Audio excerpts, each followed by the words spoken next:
traditional media, ayaw po nilang ibalita ito. Wala rin po sila sa maisog.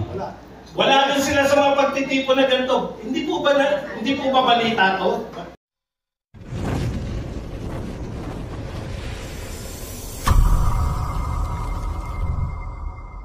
Kami po mga vloggers, sa camera lang kasi kami. Pero subscribe niyo po kami na. Bigla na ganyan, magandang araw po sa inyo lahat. Hindi ko po alam na magsasalita kami. Matapang po kami pagkaharap namin yung cellphone. Pero pag may tao po, nanginginig ako. Pero alang-alang po, kaya po kami narito. Alam naman natin ngayon na nagaganap.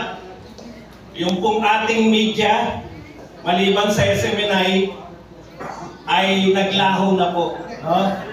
Ang media natin ngayon, napupuna namin na ang media natin ngayon ay namimili na lamang ng ibabalita.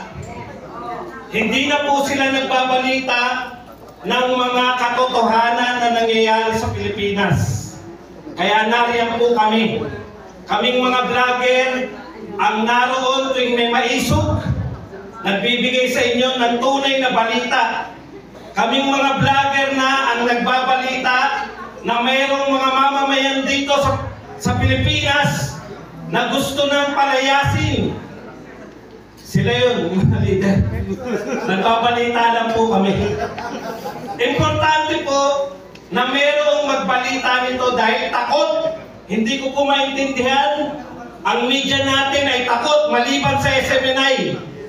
Ang media natin ay hindi kino-cover itong mga ganitong pagtitipon.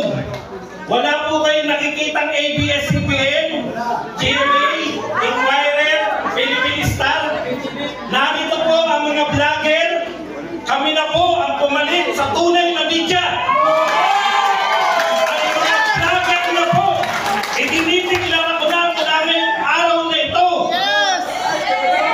Wala. Ang mga vlogger na po ang pinagkukunan ng impormasyon. Hindi na po yung mga wala rito, yung mga media absentee.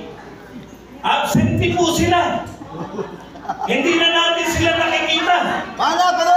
Kami po ang naroon kung nasaan ang balita. Yes. Instantly, naka-live na kami ngayon. Ito po, ibabalita pa lang mamaya ng mga taga-traditional media. Ibabalita pa lang nila, kukuha sila mamaya sa mga vlogger. Magnalakay kami ng video yung ano. Hindi po totoo na yung media natin ay bias. Namimili sila ng binabalita. Hindi, tinatago nila ang mga tunay na balita. Kaya, bakit po nagtataka si Eric kanina? Mas marami ang nanonood ngayon na OFW. Hindi ko alam kung bakit. Kasi hindi nga nakakarating na. Mga vloggers na lang po ang pinanonood ng mga OFW. Kaya, makikita niyo po kami pakalat-kalat. Minsan, pagpasensya niyo na po kami. Lalo na kaming mga vlogger na to. Pakitayo nga po lahat ng vlogger.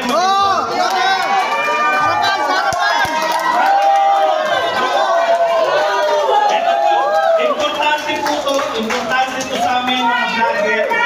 Kasi ngayon lang po, ngayon po kinikilala na po kami.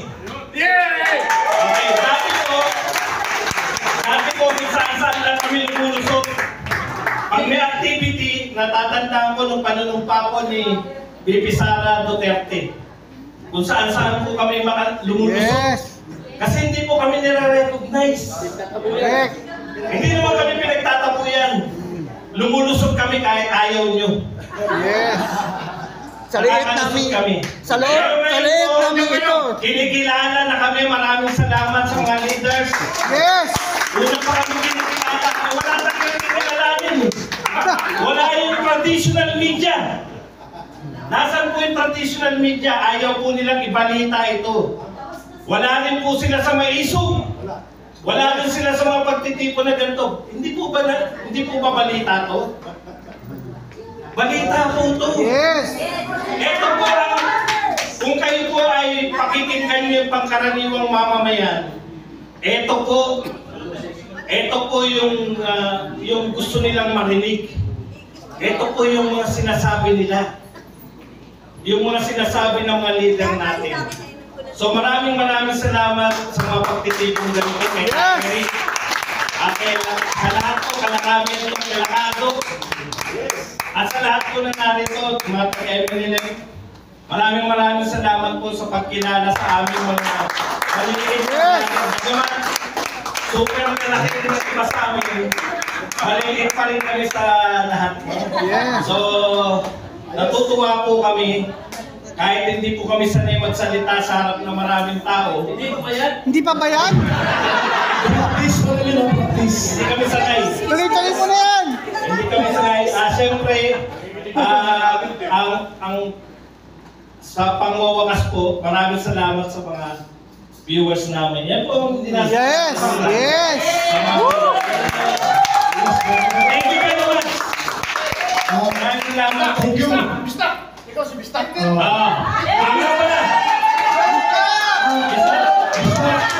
Restock! Restock! Restock! Patawagin namin kayo. Patawagin dito ka muna. Bibigyan ka namin kayo.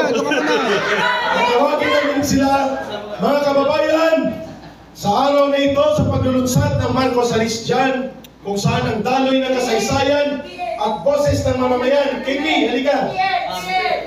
Kayo, dali. KPL! Sander! Warren! Dali, dito. Warren! Halika. Pasok na ron, Warren! Pastor, pasok ka, Pastor. Warren! Pasok na ron! Kasi, mga kababayan, bago ang pulong po, Pasok ka! tatawagin natin sila the people's lovers. The people's lovers. Kasi sila ang naghahayag ng katotohanan para sa sambayanang Pilipino. Hindi po sila ordinaryong mga vloggers lamang. Tatawagin natin sila sa araw na ito. Ang daloy ng kasaysayan, ang boses ng mamamayan, at ang taluyong ng pag-uukong ng sambayanan ay sila ang nagpapadaloy. Tatawagin natin silang the people's vloggers. The people's vloggers. Ang grupo nito ay kinikilala ng Marcos Aristian at ng sambayanang Pilipino bilang sandigan at partner sa pagpapadaloy ng kasaysayan. The people's vloggers. Ayos! Congratulate ko lahat ng people. Congrats mga vloggers!